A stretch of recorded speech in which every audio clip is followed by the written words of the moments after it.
আসসালামু আলাইকুম এভরিওয়ান। আশা করি আল্লাহর রহমতে সকলে ভালো আছেন।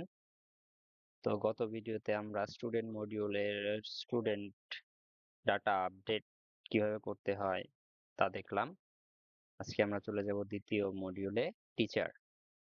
টিচার মডিউলে হচ্ছে আপনার প্রতিষ্ঠানের টিচার বা স্টাফ তাদেরকে কিভাবে অ্যাড করতে হয়।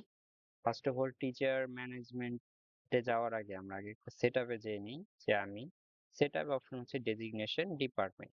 আপনার টিচাররা অনেক সময় অনেক টিচার অনেক ডিপার্টমেন্টে আলাদা আলাদা ডিপার্টমেন্ট থাকে এবং প্রতিটা টিচারের একটা ডেজিগনেশন থাকে। যেমন হেড টিচার একটা ডেজিগনেশন, অ্যাসিস্ট্যান্ট টিচার একটা designation, junior teacher designation, senior teacher designation থাকে। তো প্রতিটা টিচারকে এরকম একটা ডেজিগনেশন আগে আমরা ক্রিয়েট করে নিতে হয় এখানে, যে আমি অ্যাসিস্ট্যান্ট টিচার বা হেড টিচার কোন টিচারকে কোন ডেজিগনেশনে রাখবো। এরপরে চলে আসে ডিপার্টমেন্ট। কোনো ডিপার্টমেন্ট যদি থাকে, বাংলা ডিপার্টমেন্ট, ইংলিশ ডিপার্টমেন্ট, এরকম টিচারকে ডিপার্টমেন্ট ওয়াইজ আলাদা করা যায়। অনেক প্রতিষ্ঠানে এক ডিপার্টমেন্টে ধরেন বাংলা ডিপার্টমেন্টে বাংলা টিচার গুলো থাকে, ইংলিশ ডিপার্টমেন্টে যারা ইংলিশ ক্লাস নেয় সেই টিচার গুলো থাকে, ম্যাথ ডিপার্টমেন্ট থাকে, সায়েন্স ডিপার্টমেন্ট থাকে। তো ডিপার্টমেন্ট ওয়াইজ এখানে ক্রিয়েট করে নেওয়া লাগে। এরপরে হচ্ছে আহ এই ডিপার্টমেন্ট আর ডেজিগনেশন ক্রিয়েট করার পরে আমাদের পরবর্তী কাজ হচ্ছে টিচার ম্যানেজমেন্ট। এইখান থেকে হচ্ছে আমরা টিচারের ডাটা দেখতে পারবো, টিচারকে অ্যাড করতে পারবো, টিচারকে আপডেট করতে পারবো, প্লাস টিচারকে বাল্ক, যেভাবে বাল্ক স্টুডেন্ট অ্যাড অপশন ছিল ওইভাবেই টিচারকেও বাল্ক অপশনে অ্যাড করতে পারবো। সে কি টিচার, এখানে ক্লিক করলে আমরা ফার্স্টে আসি টিচার অ্যাড এর ভিতরে।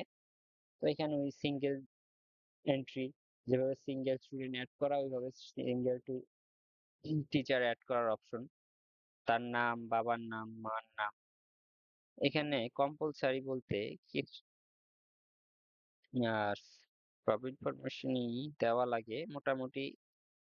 সিঙ্গেল এন্ট্রির ক্ষেত্রে তো সবাই যায় ইনফরমেশন গুলা, এখানে সব মানে সিঙ্গেল এন্ট্রির ক্ষেত্রে তো সবগুলা ডাটাই দেওয়া লাগে, বলতে গেলে না দিলেও সমস্যা নেই, বাট বেসিক ইনফরমেশন গুলা দেওয়া লাগবে। তার নাম, তার বাবার নাম, মাতার নাম, ডেট অফ বার্থ, তার জেন্ডার, রিলিজিয়ন কি, ব্লাড গ্রুপ, তার নাম্বার, তার ছবি এখানে আপলোড, সেম অপশনই। তার কি ডেজিগনেশন, যে এখানে দুইটা ডেজিগনেশন ক্রিয়েট করা ছিল, দুইটা ডেজিগনেশন কি অ্যাসিস্ট্যান্ট টিচার, তার ডিপার্টমেন্ট সে কি বাংলা ডিপার্টমেন্টের নাকি তার যদি কোনো শিফট থাকে, যেমন স্টুডেন্টদের শিফট, কোন শিফটে সে ক্লাস নেয় ওই শিফট সিলেক্ট করে দেওয়া। সে কি ক্যাটাগরিটা, তার সে কি টিচার স্টাফ না সে অ্যাডমিন, সে যে টিচার হলে টিচার, স্টাফ হলে স্টাফ, অ্যাডমিন হলে অ্যাডমিন। তার একটা আইডি, এখানে যদি আইডি দিয়ে দেওয়া হয় তাহলে নিবে, আর না দিলে অটোমেটিক আইডি জেনারেট হবে। তার জব টাইটেল, সে কি পার্মানেন্ট না নন পার্মানেন্ট, তা পার্ট টাইম, সব অপশনে সে অ্যাক্টিভ না ইনঅ্যাক্টিভ এখান থেকে করা যায়। এ হচ্ছে সিঙ্গেল এন্ট্রি। তারপর চলে আসি বাল্ক এন্ট্রি। বাল্ক এন্ট্রির ক্ষেত্রে এখানে অপশন আছে কোন ক্যাটাগরি, সে কি টিচার, স্টাফ না অ্যাডমিন। টিচার হলে টিচার সিলেক্ট করব, তার যদি আইডি আমি দিতে চাই নিজে থেকে তাহলে আইডি, না দিতে চাইলে নো, অটোমেটিক জেনারেট হবে।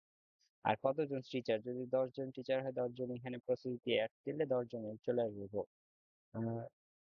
এখানে তার আইডি, তারপর হচ্ছে name, gender, religion, blood group, department, designation, তারপরে তার শিফট কোনটা, তার মোবাইল নাম্বার দিয়ে সবগুলা ফিল আপ করে সেভ দিলে টিচারটা অ্যাড হয়ে গেল। এরপরে আসি টিচার যদি অ্যাড করা হয়, তারপর হচ্ছে এই টিচারদের আপডেট করার ক্ষেত্রে। স্টুডেন্ট মডিউলে সবগুলো মডিউল আলাদা আলাদা ছিল, বাট টিচার যেহেতু কম সংখ্যক হয় তার জন্য সবগুলো মডিউল একটার ভিতরে রাখা আছে। এখানে আপনি টিচার বাল্ক আপডেটে গেলেই টিচারকে আপডেট করতে পারবেন, কোন ডেজিগনেশন, তারপরে কোন ডিপার্টমেন্টের টিচার, এগুলা দিয়ে আপনি জাস্ট এখানে কি কি আপডেট করবেন ওগুলা টিক মার্ক দিয়ে সার্চ দিলে ওই অপশন গুলো চলে আসবে, এবং আপনি আপডেট করে আবার সেভ দিলে অ্যাসিস্ট্যান্ট টিচার,